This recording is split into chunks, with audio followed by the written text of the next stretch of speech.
116e catéchèse, dans Humanae Vitae, la réponse aux questions de l'homme d'aujourd'hui. Nous allons poursuivre les réflexions qui visent à rattacher l'encyclique Humanae Vitae à la théologie du corps dans son ensemble.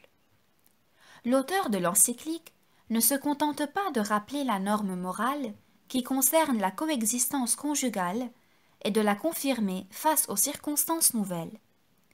Quand, dans l'exercice de son magistère authentique, Paul VI s'est prononcé dans son encyclique en 1968, il avait sous les yeux l'énoncé autorisé du Concile Vatican II contenu dans la Constitution Gaudium et Spes en 1965.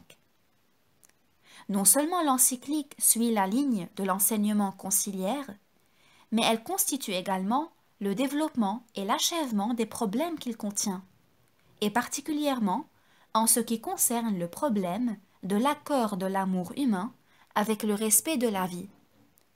À ce sujet, nous lisons dans Gaudium et Spes, l'Église rappelle qu'il ne peut y avoir de véritable contradiction entre les lois divines qui régissent la transmission de la vie et celles qui favorisent l'authentique amour conjugal. La Constitution pastorale de Vatican II exclut n'importe quelle véritable contradiction dans l'ordre normatif, ce que Paul VI confirme de son côté, cherchant en même temps à éclairer cette non-contradiction et de cette manière à motiver sa propre morale en démontrant sa conformité avec la raison. Toutefois, Humanae Vitae parle moins de la non-contradiction dans l'ordre normatif que de la connexion inséparable entre la transmission de la vie et l'authentique amour conjugal du point de vue des deux significations de l'acte conjugal, la signification unitive et la signification procréatrice dont nous avons traité.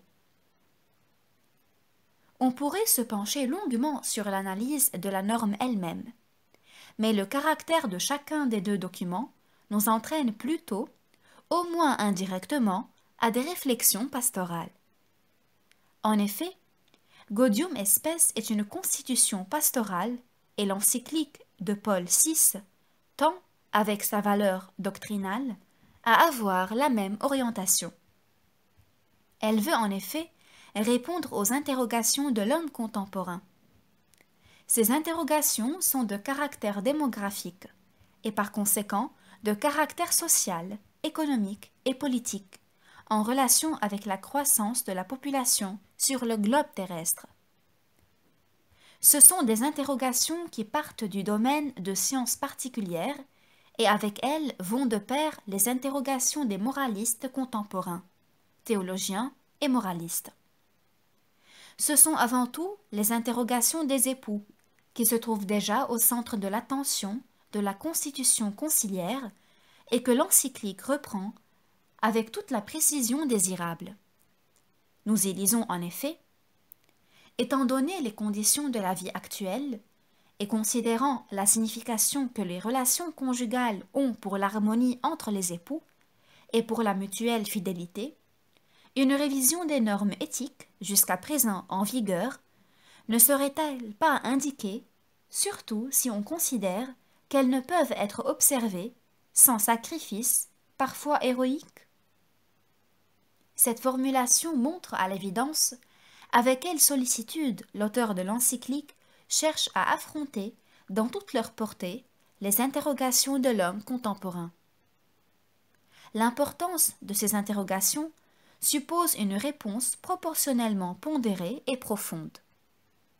Si donc, d'une part, il est juste de s'attendre à ce que la norme soit traitée de manière incisive, il est également juste de s'attendre à ce qu'un non moindre poids soit donné aux arguments pastoraux concernant plus directement la vie des hommes concrets, de ceux précisément qui posent les questions que nous avons mentionnées au début. Ces hommes, Paul VI les a toujours eus sous les yeux. C'est ce qu'exprime, entre autres, le passage suivant d'Humanae Vitae. La doctrine de l'Église sur la régulation des naissances, qui proclame la loi divine, pourra sembler à certains difficile ou même impossible à observer.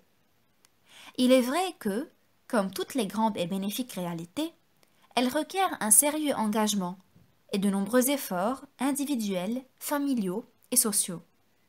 Et même, elle serait irréalisable sans l'aide de Dieu qui soutient et corrobore la bonne volonté des hommes. Mais à qui réfléchit bien, ces efforts ne manqueront pas de se révéler ennoblissants pour l'homme et bénéfiques pour la société humaine. À ce point-là, on ne parle plus de la non-contradiction normative, mais plutôt de la possibilité de l'observance de la loi divine, c'est-à-dire d'un sujet, au moins indirectement, pastoral.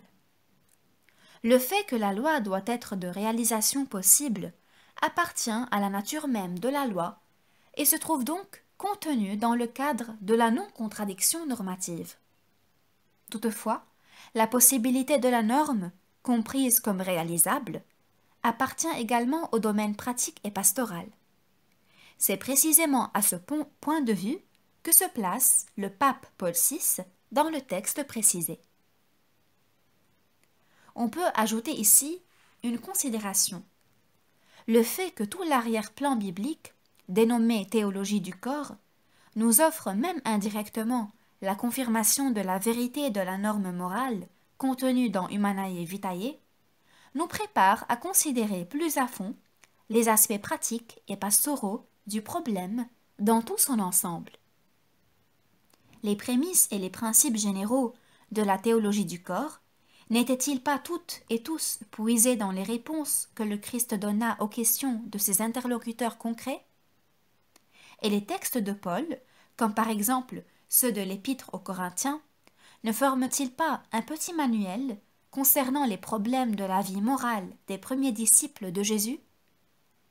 Et dans ces textes, nous trouvons à coup sûr cette règle de compréhension qui semble tellement indispensable pour faire face aux problèmes dont traite Humanae Vitae, règle qui est présente dans cette encyclique.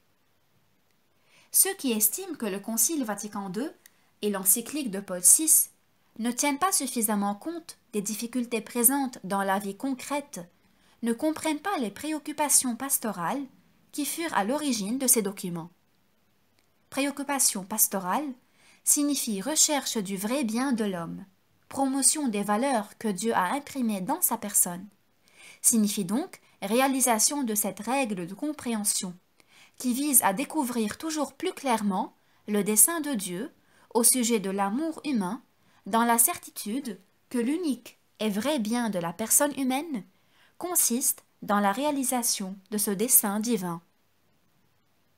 On peut dire que c'est précisément au nom de la règle de compréhension précitée que le Concile a posé la question de l'accord de l'amour conjugal avec le respect de la vie, et par la suite l'a rappelé les normes d'application obligatoires dans ce domaine. Mais en outre, elle s'occupe largement du problème de la possibilité de l'observance de la loi divine. Les présentes réflexions sur le caractère du document Humanae Vitae nous préparent à considérer par la suite le problème de la paternité responsable.